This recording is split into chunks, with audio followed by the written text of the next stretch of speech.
کہ کچھ لوگ ایسے ہوتے ہیں کہ ان کے پاس بہت مال و دولت ہوتی ہے، بہت مال ہوتا ہے، لیکن انہیں یہ توفیق نہیں ملتی کہ انہیں حاضری کا شرف حاصل ہو۔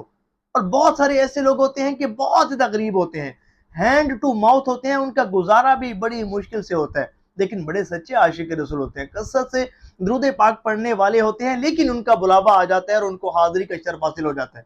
لیکن بڑے بڑے مالدار، بڑے بڑے سرمایہ دار اور بڑے بڑے فیکٹریوں کے مالک، ملوں کے مالک اور کروڑوں اربوں پتی ایسے لوگ کہ کینیڈا، جاپان اور امریکہ، یو کے، یو ایس اے تو جائیں گے، لیکن مدینہ شریف جانے کی ان کو توفیق نہیں ملے گی۔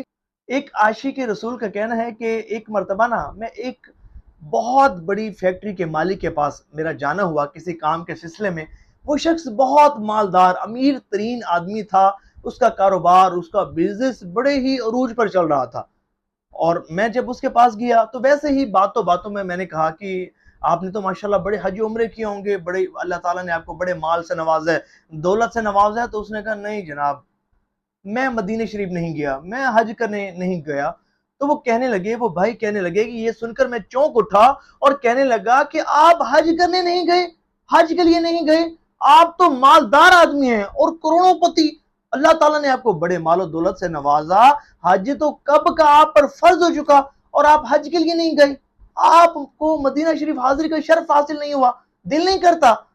تو وہ کہنے لگا کہ بھئی میں اگر چلا جاؤں مدینہ شریف تو اس نظام کو کون سنبھالے گا؟ اتنا بڑا میرا وسیع کاروبار ہے، میرے تو ملازمین مال کھا جائیں گے، خرد برد کر لیں گے اور مجھے نقصان پہنچائیں گے۔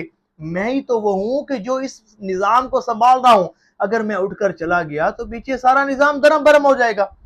تو وہ عاشق رسول بھائی کہنے لگے کہ پھر میں وہاں سے خیر اٹھ گیا، میں کیا کرتا، ظاہر ہے کہ بندہ اصرار تو نہیں کر سکتا، جتنی عرض کرنی تھی کی اور چلا گیا۔ پھر کچھ عرصے بعد، کچھ مہینوں بعد میرا دوبارہ اسی فیکٹری میں جانا ہوا۔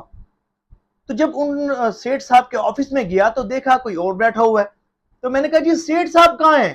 تو وہ کہنے لگے جی جناب ان کا انتقال ہو چکا ہے، ان کا انتقال ہو چکا ہے۔ اب یہ وہی شخص تھا کہ جو کہہ رہا تھا کہ میرے بغیر نظام نہیں چل سکتا، لیکن کوئی بیٹھا اس نظام کو، اس فیکٹری کو چلا رہا تھا۔ تو بہت بڑے سرمایہ دار ہوتے ہیں، بہت کروڑوں اربوں پتی ہوتے ہیں، لیکن مدینہ شریف حاضری کا شرف حاصل نہیں ہوتا۔ اگر آپ کا شمار بھی ان میں ہوتا ہے نا، اگر آپ پر حج فرض ہے تو پہلا کام یہی کریں، سچی پکی نیت کریں کہ اس سال حج ضرور کریں گے، کہ حضور نبی پاک علیہ الصلوۃ والسلام نے ارشاد فرمایا کہ جو استطاعت ہونے کے باوجود حج نہ کرے وہ بھلے یہودی مرے یا نصرانی۔